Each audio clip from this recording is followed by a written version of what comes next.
Hey guys, this is the part 2 section of the Civic trunk floor thing. If you don't know what I'm talking about, you can click this link here to see part 1, or click the link over here to see the subwoofer tutorial.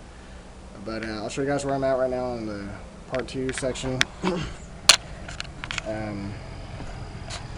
So, see, the only thing I've added on, or the only thing I did was actually screwed in these side panels. But what I'm going to do differently is to accommodate for the subwoofer, because I kind of messed up, go figure. What I'm actually doing is taking, here it is, instead of using the 2 pieces what I initially had, which are those, I'm actually going to be using one full piece and having it rest down on my subwoofer box itself, because these 2 pieces, they won't, just from how I had them cut, it didn't turn out right. That's what happens when you do stuff yourself. Stuff doesn't turn out right. You know, I'm not a professional. I don't have, I don't do this on a daily basis, so I don't have the necessarily professional skills of doing this. But I have built things, as you guys know. I pretty much built the shop. So what I need to do now is I need to pull out the trunk piece. You know, that piece over there. I need to pull that out. I line it up with this and put my hinges on it. I've got 2 hinges that I need to line it up with, put that on there, and also I need to go ahead and line the trunk with the duct installation, that pretty stuff, and get it cleaned out. So I'll show you guys where I'm at with that. So, okay, here's what one roll of the Frost King installation can do. Pretty much an entire trunk, given there's not any right there, not any right there. So, yeah, pretty much an entire trunk. So now I'm going to go ahead and finish the other board that's going to go right here. Get that lined up, spaced out, whatever, cut, whatever I need to do, and put this piece back in. Actually, just kidding. I'm going to put hinges on it. I'm going to put a hinge right here and a hinge right here. So 2 inches should be more than enough to for the weight on this thing. And I'm going to put that back in, then place my spacers, which I've got sitting right over there. I know you can't see them, but they're right there. But I've got 4 spacers I'm going to be putting right here, here, here, and here. So that when the lid closes, it's going to hit on those. But I need to make sure that they're the right height and all that good stuff. So I'll show you guys that once I get that done. Okie dokie, so here's the sub box with the spacers on them. I've got them glued on in. Here are the side flaps to the corner of the one piece. I'm letting the Velcro set up. It says it takes, this industrial strength Velcro, it says it takes 24 hours for the adhesive to adhere.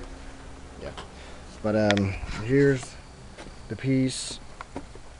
So those are where the flaps are going to go. But here's the piece with the hinges on them. I've got the hidden hinges, so when it's up, you're not going to be able to see it. Yeah, as you can tell, it's kind of dark out. But that's it for tonight. This is where I'm at. You can see. If you wondering how the tire gets in, I'll actually get in from this side, since there's enough opening right in here. I'll show that in a minute. But yeah, so this is what it looks like here. This doesn't fit flush because this board right here is actually warped. So that's why I've actually got a little bit of a handle right here.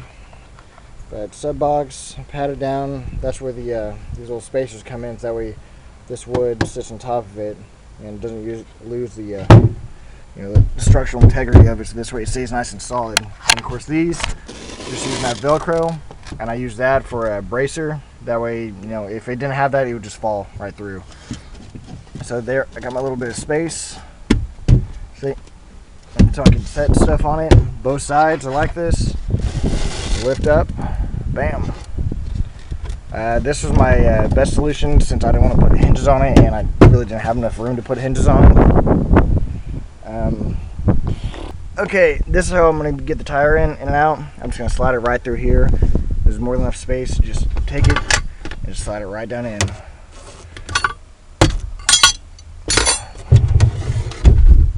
Bam. Now scoot it right down in. Top fits in perfectly. Then I'll find something to do with the jack stand and the whatever you call the hooks to make it the jack stand go up. But yeah, I'll probably wind up putting them right down here. But so that's where I'm at. Alright, so I guess what I'm going to need to do now is figure out how I'm going to secure the tire into place, get that secured down in, secure my my sub box down in, and then decide what I'm going to do about it, if I want to paint it or carpet it. Yeah, so just carpeting or paint. And after I do one of those, it'll blend in a lot better than what it is right now, because you can still see the cracks and all that from my horrible cutting job, but whatever, it gets the job done. You know, nothing's perfect. Then after that, the only thing I've got left is to wire up the car. I know what you're thinking, why'd you leave the wiring for last? That's just how it turned out. Normally I'd actually do the wiring first, but it actually works out a little bit in my favor this way, just because I already know when I set. Oh yeah, that's another thing, the amp. This is going to be my amp rack. Why? Because it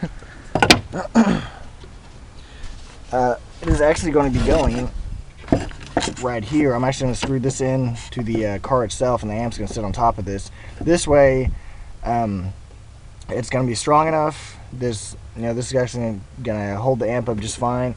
It's not going to be connected on the sub box. I didn't want that just because I don't want it vibrating, and as you know, vibrations can cause connections to come loose. But I'm going to screw this down in the car, then mount the amp on top, and then I'll still have enough space to run my wires back here and still be able to tune it up here. So yeah, I completely forgot what I was saying before I said the amp part. So before I go in for the night, I thought I'd let you guys know what I did, or what I decided to do. I was actually going to wind up carpeting the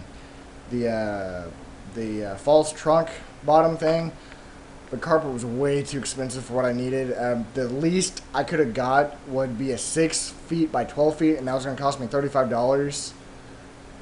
I don't have that extra money to spend, but I did have a lot of black spray paint, and the only thing I actually got was this truck bed liner thing. It's not like the Rhino lining, but it's just this other stuff like it. But that's actually what I wind up doing, is coating this with that truck bed lining, so it's actually got like or non-slid, whatever. Then I coated the back sides with black spray paint, and that's why the same thing I did for the sub box, just matte black. I was taped off that stuff, taped off the terminals. I'll go back through with like a red marker and mark positive and negative. But installing everything, and I'll show you guys how it looks. See, from distance, it doesn't really look bad, but up close is when you start to notice a little bit of things. Kind of like, I'd never realized how warped this board is.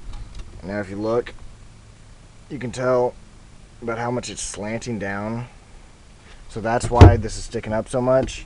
And if I would have compensated for that, but I didn't, I would have lowered the pegs on here on the sub box. But yeah, so this is it, all set up. The tire in back. All I gotta do is slide it out through the rear seats, just lay them down. Amp right there, sub box. I got my compartments, and I still have full utilization of my back seat here, so I can still put stuff on top. And like I said, I can sit on this thing and not have to worry about it breaking because of the sub box pegs. So there you have it. That is my rendition of reinventing the trunk. So I like to thank the guy who does the bug out series on reinventing the truck. That it's a great idea, and you know, I really like it so far. I haven't seen any needs not to like it, but dude, that's awesome. Keep it up. Yeah, so if you guys like this video, please subscribe, like it. If you want to see more stuff from me, if you have any questions, comments, or if you have better thoughts on what I could have done differently, please let me know. Also, always be sure to secure your stuff down in, whether it's your amp, your sub. Always secure it in, because people can take it. Okay, if you think it's more convenient for you, well, it's also more convenient for the thief. Always secure your stuff. Make sure if it's harder for you to take out, then that means it's harder for someone else, and your stuff isn't going to be stolen. Trust me, I've had my stuff stolen on my cars before because I didn't have them secured down. So, yeah, that's pretty much it, guys. I'm getting ready to go do another video on how to wire, so please be sure to check that out. I'll post the link right down here. Um, so yeah, hope you guys like this, and see you guys next time. Later.